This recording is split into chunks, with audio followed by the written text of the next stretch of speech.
అడగండి మీరు మీరు అడగండి ఆయన ఎక్కడున్నారు ఏంటి.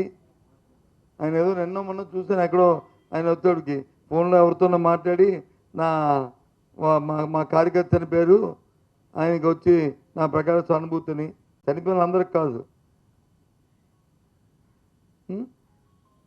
నన్ను ఏదో టెట్లో దేంట్లో చూశాను, ఒక ఫోన్ కాల్ దేంట్లోనో ఏదో మాట్లాడేస్తారు. తప్పు కాదు, ఆయన పరామర్శించడం తప్పు కాదు, తండ్రి వాటితో పాటు మిగతా వాళ్ళు కూడా ఉన్నారు కదా.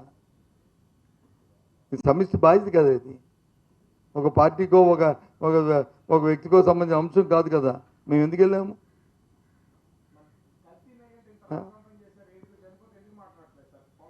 అందుకే మరి ఈ ప్రశ్నలు మీరు నన్ను అడుగుతున్న ప్రతి ప్రశ్న సమాధానం చెప్పాల్సిన అధికారంలో ఉన్న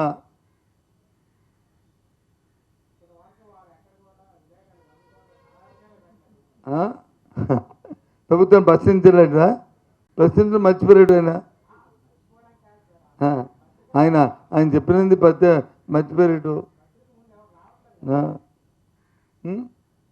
నేను రేపు నెక్స్ట్ సెషన్లో కలిసినప్పుడు నేను చెప్తాను, మేము పత్రికా సమావేశం పెట్టానండి, దాంట్లో మీరు అసలు పత్రికా సమావేశం పెట్టట్లేదు, మీరు దొరకట్లేదు, ఆ రోజు ప్రశ్నిస్తానంట, ఆ రోజు ఇది అన్నారంట, అది ఎక్కడలేదు, అసలు మీరు ఉన్నారా లేదా, భౌతత్వం పెడితే ఎత్తుక్కోవాలని అంటున్నారండి మా మా సోదరులందరూ చెప్తాను కూడా స్పీచ్లోనే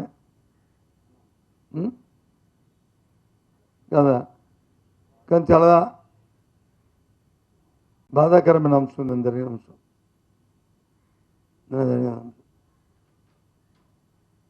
నేను 15 సంవత్సరాలు మంత్రిని చేశాను,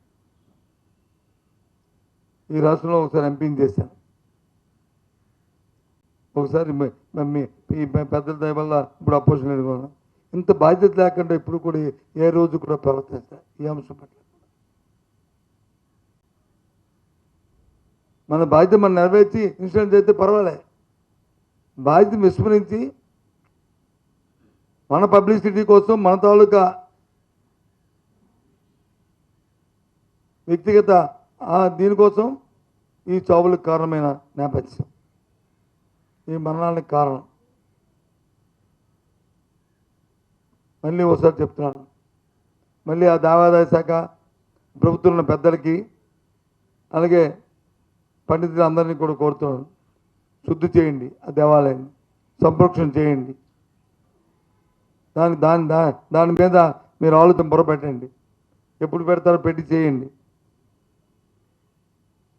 ఒక మంచి జరుగుతుంది ఈ ప్రాంతానికి, మన రాష్ట్రానికి, దాన్ని కోరుకోండి. అంతేగాని అంత నిర్లక్ష్యంగా ఉండడం భావ్యం కాదనేది నా తాలూకా సలహా సూచనగా కూడా ఈ ప్రభుత్వాన్ని చెప్తూ మళ్ళీ చెప్తున్నాను, ఈ 3-man కమిటీ కాదు జ్యుడిషియల్ కమిటీ వేయాలని డిమాండ్ చేస్తున్నాను. మళ్ళీ చెప్తున్నాను, జ్యుడిషియల్ కమిటీ వేయాలని వైసీపీ పార్టీ పరంగా డిమాండ్ చేస్తున్నాం. ఓకే.